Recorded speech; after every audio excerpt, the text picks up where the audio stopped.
Hello, I'm Esther Githo-Yuot. It's Monday, July 10th. This is Africa 54.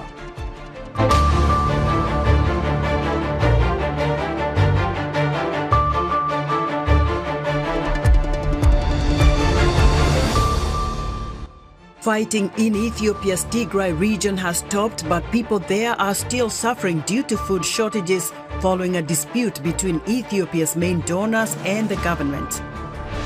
Nomadic herders across West Africa and the Sahel say Fulani women can play a vital role in reducing long-running friction with farming communities. We'll have a report. And as NATO members prepare for their upcoming summit in Lithuania, the US again justifies its decision to send cluster bombs to Ukraine. All this and much more coming up on today's Africa 54.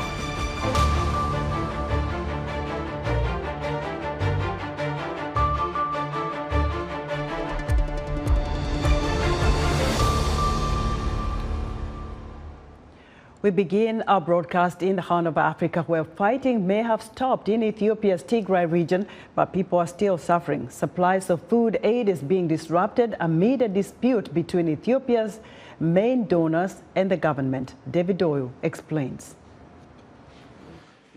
Curled up on a bed, Tsege Shishai struggles to breathe.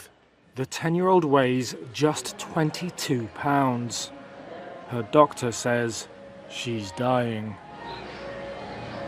The guns may have fallen silent in Ethiopia's northern Tigray region, but the suffering has not ended. An acute food shortage now grips a population already hit by 2 years of war and struggling with drought. Tsege's father, Asmelash Shishai, says her body is so damaged by malnutrition that she is unable to eat. Initially, we were trying to give her soup mixed with milk, but unfortunately she doesn't take food now. This is all because we didn't have any food in the beginning. Food deliveries had resumed to Tigray after a ceasefire deal in November, but they have again been disrupted. The UN's World Food Programme and the US Agency for International Development have temporarily suspended food aid, alleging it was being diverted away from those in need. Ethiopia's government has said it is investigating, but criticised the suspension. An Ethiopian government spokesperson did not respond to a request for comment. Gebrehiwot Gebrexiab here is head of the Tigray Region Disaster Risk Management Commission.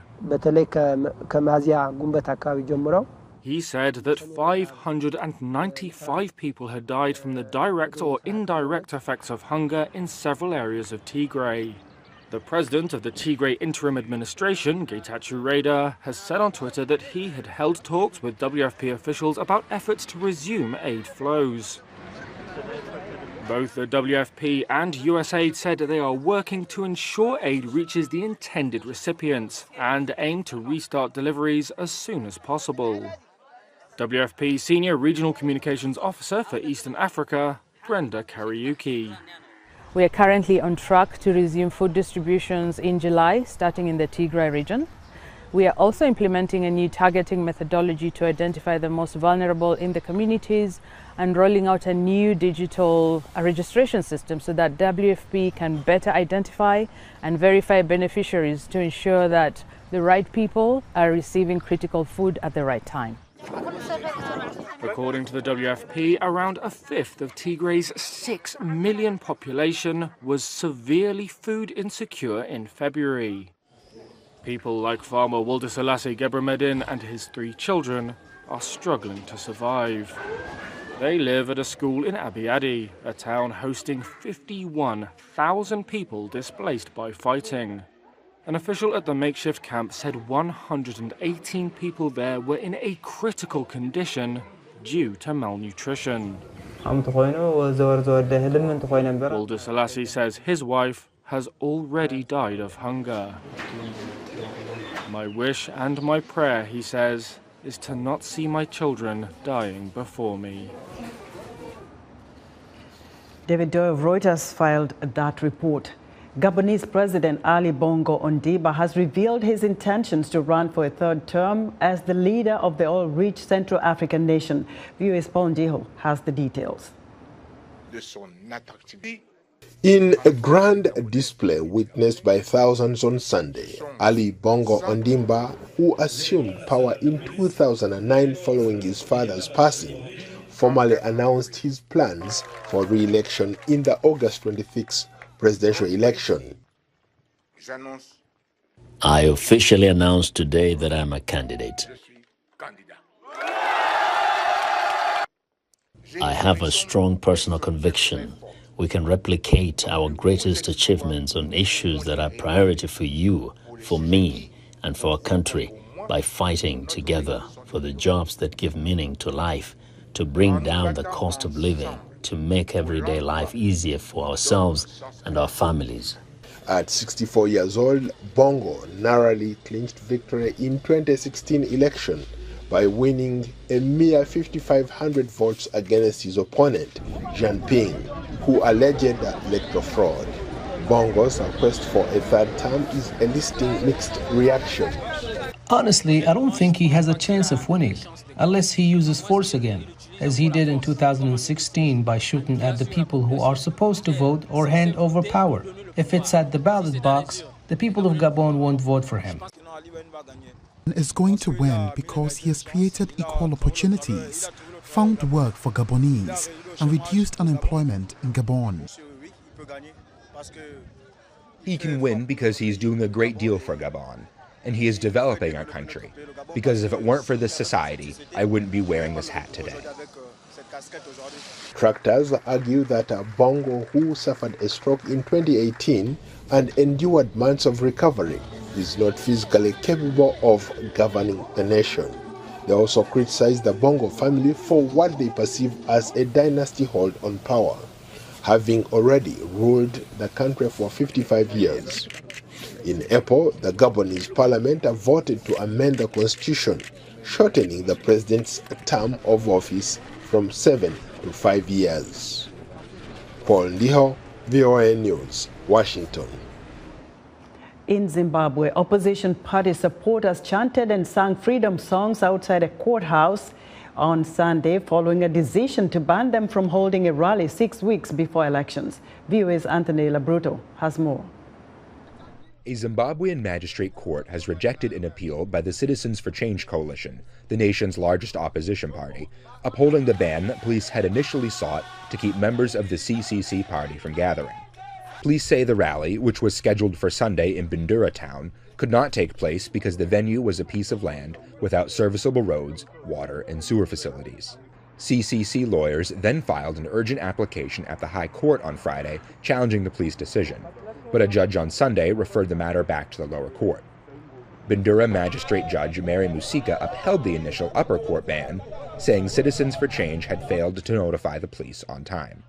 Opposition lawyer Agency Gumbo disagreed with the ruling, saying the magistrate did not understand the urgency in which the CCC party needed the ruling to launch its election campaign and manifesto. We take the position that the magistrate has misdirected herself and has not appreciated fully and clearly the provisions of the Maintenance of Order and Peace Act. The contention by the court is that we should have given the police time, or the regulating authority time, to do consultative processes. She makes reference to 5 days. Supporters of the opposition party gathered outside of the Bindura Civil Courthouse, saying that they were not free to support the CCC and that the ruling Zimbabwe African National Union Party was suppressing free elections. We are afraid because ZANU-PF is an instrument which is using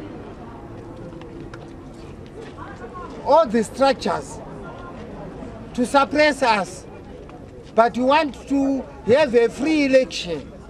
Incumbent President Emerson Mnangagwa, who replaced Robert Mugabe in 2017, faces an uphill battle from opposition parties in the August 23rd election, with rampant hyperinflation, poverty, and high unemployment.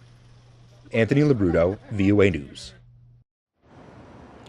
The U.S. military on Sunday carried out 3 new airstrikes against Al-Shabaab fighters in Somalia, killing 10 militants overnight. The U.S. Africa Command, known as AFRICOM, says the collective self-defense airstrikes were conducted in support of the Somali National Army, who were engaged by Al-Shabaab. AFRICOM also says the strikes took place at the request of the Somali federal government in a remote area near Afmado town in the lower Juba region, north of Kismayo. For more on Al-Shabaab's threat to Somalia and its neighbors, I'm joined live via Skype from Washington, D.C. by Ruth Namatovu, a peace and security analyst and an international affairs doctoral candidate at Johns Hopkins University. Ruth, welcome to Africa 54. Thank you for having me. First, your take on the U.S. airstrikes in Somalia. What message does this send to those militants? Well, the U.S. is deployed in Somalia for specifically that purpose because they train the Somali forces in counterterrorism.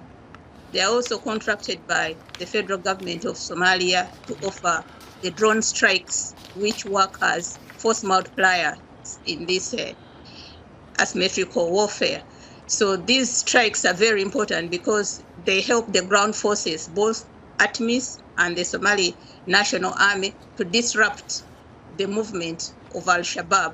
So now that there has been a transfer of security responsibilities to the Somali forces, these strikes really come in handy, especially when they are attempted to overrun a base that had been handed over to the Somali National Forces by the KDF. Ruth, we have this expected gradual withdrawal of the African Union forces and the regional forces. What impact will that have on Somalia's security? The impact is mixed, because if the Somali forces can't hold on to the bases that have been given to them, that will be a disaster. It means Al-Shabaab will come and overrun all these bases. But if the Somali forces can actually hold on to these bases that have been given to them, then there is a possibility that the transition could proceed in the way that is expected. But the larger impact is that the security in Somalia is very fragile. The Somali forces are not able to really hold on to these places, the military bases, the way they are expected to be. And to me, I think that the whole process is being rushed. There is no point of why they are handed over these bases today and then the AU forces leave tomorrow.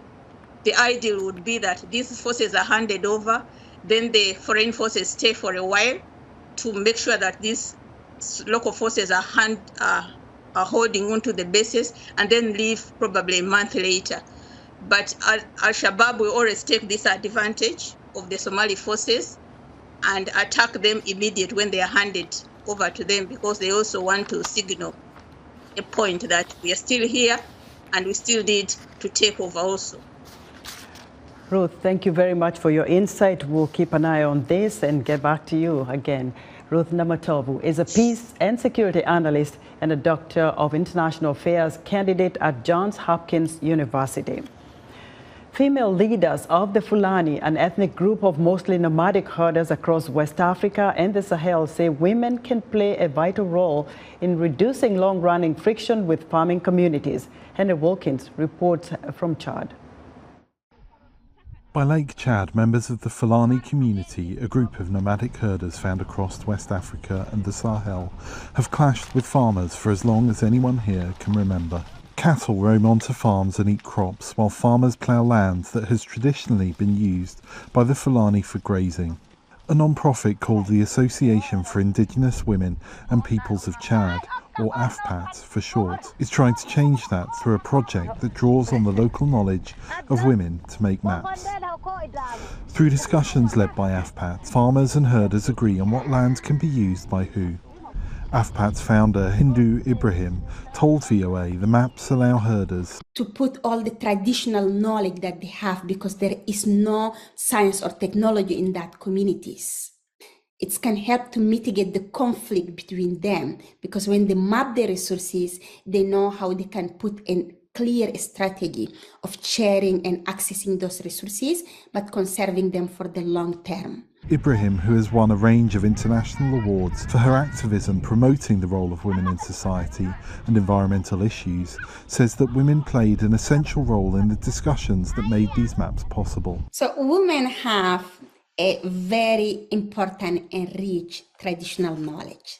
And most of the time, we do not consider women to come and contribute into the decision making because we are all in patriarchal decision making communities. Disputes between herders and farmers have been partially blamed for insecurity in West Africa and recruitment by extremist groups linked to Al-Qaeda and Islamic State.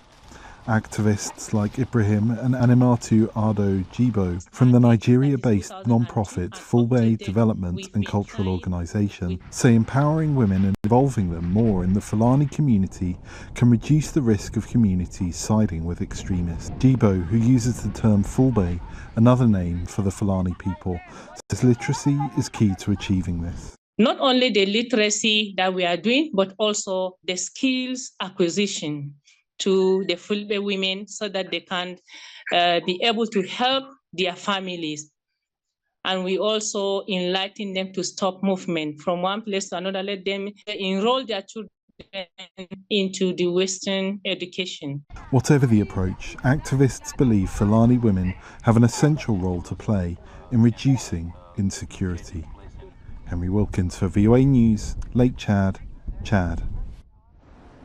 A rare snowfall in South Africa dusted Johannesburg and other high-lying parts of the country on Monday, with weather services warning of potential road closures and dangerously cold temperatures. Residents in the business hub woke up to snowfall lightly covering rooftops and gardens as a cold front that hit the country late last week morphed into a weather system called cut-off low. At a Johannesburg kindergarten, excited children made snowballs and attempted to catch flakes with their tongues, some having never witnessed snow before. Let us know what you think about Africa 54 and all our VOA Africa programs on our website at voaafrica.com. Still to come, the U.S. justifies its decision to send cluster bombs to Ukraine. Stay with us.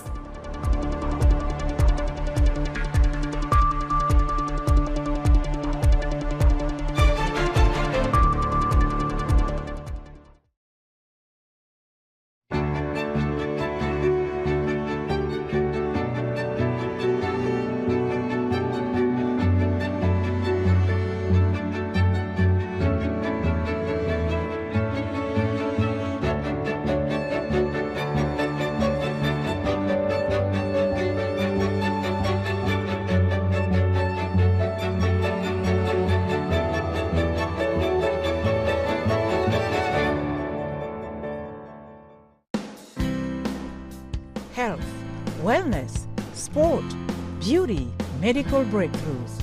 Healthy Living cares about your well-being. What are the main health concerns in Africa and around the world? Find out the latest on coronavirus. Connect with our experts and ask them questions. How long does the virus stay? Join me, Linor Mudu, in Washington every week on Healthy Living, right here on VOA.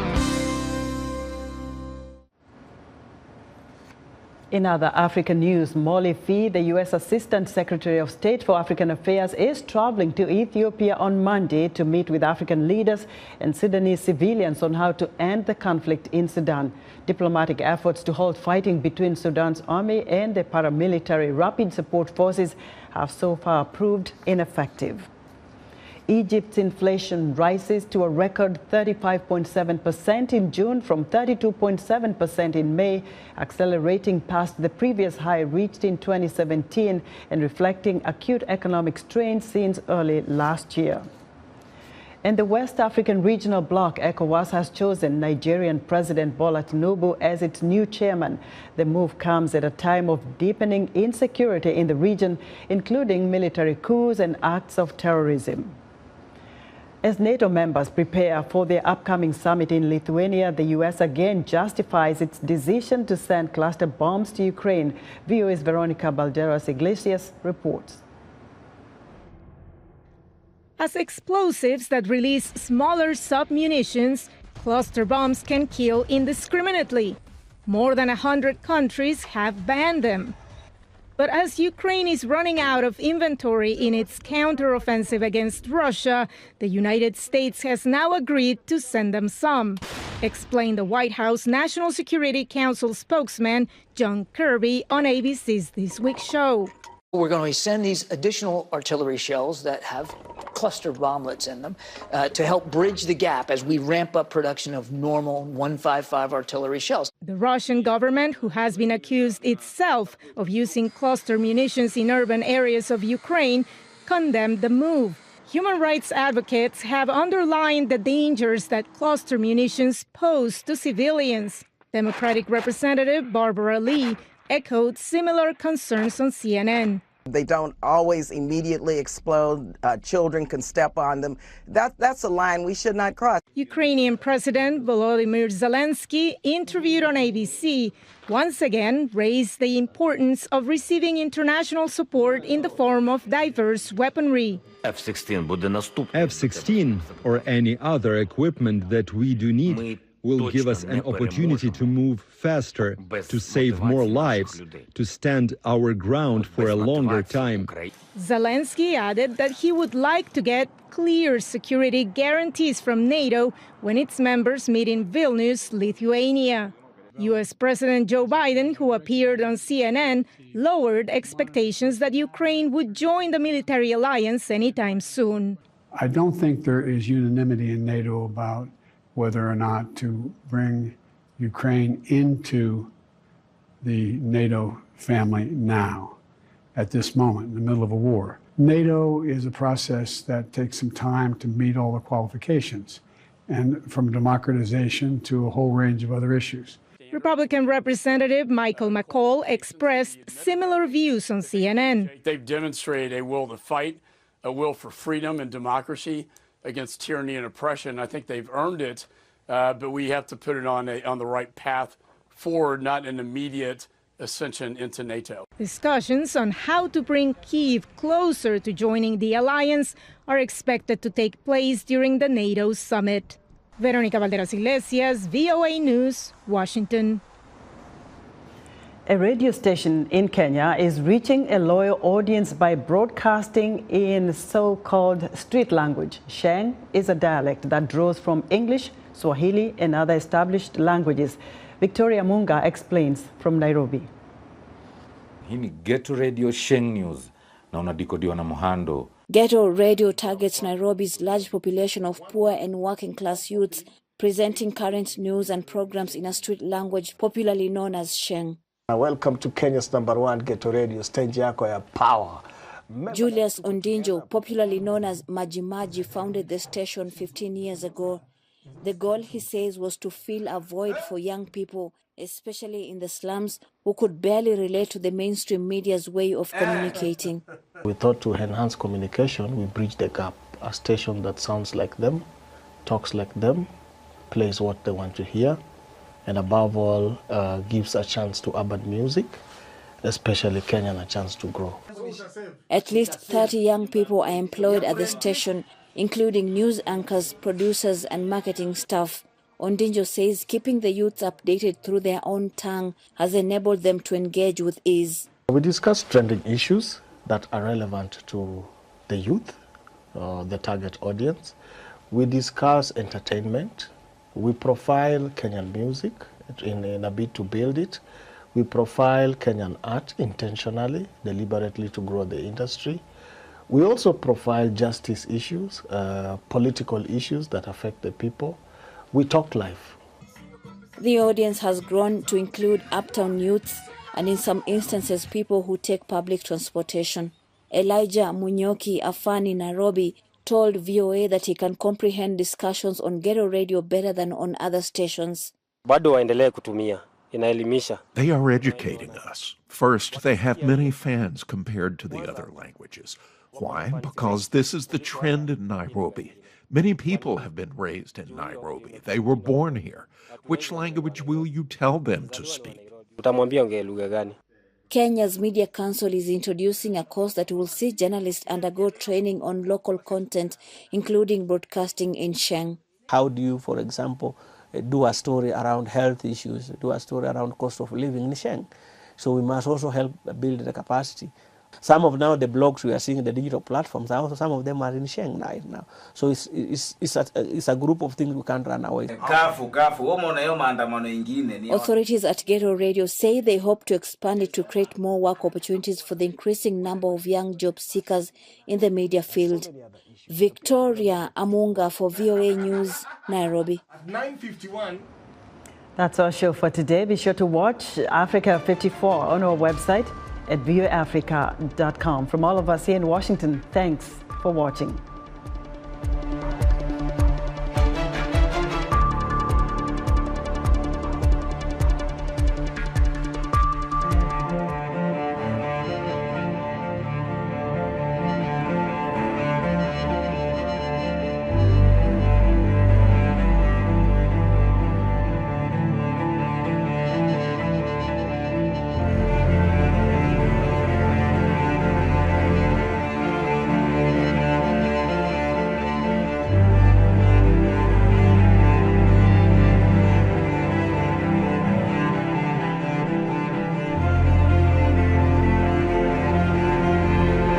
The United States is committed to the lawful international navigation in and the security and sustainable development of the Gulf of Guinea region, and indeed the entire Atlantic Ocean basin. Maritime security in the Gulf of Guinea is essential to maintaining a safe and prosperous Atlantic, both for Atlantic nations and those who depend on its waters for their livelihood.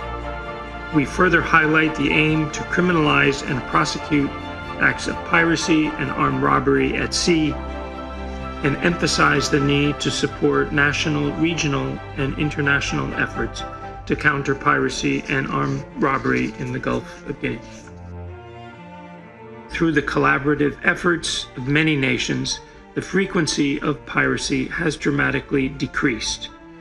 We encourage the region to continue its effort to maintain this progress. The United States will continue to be a close partner in doing so.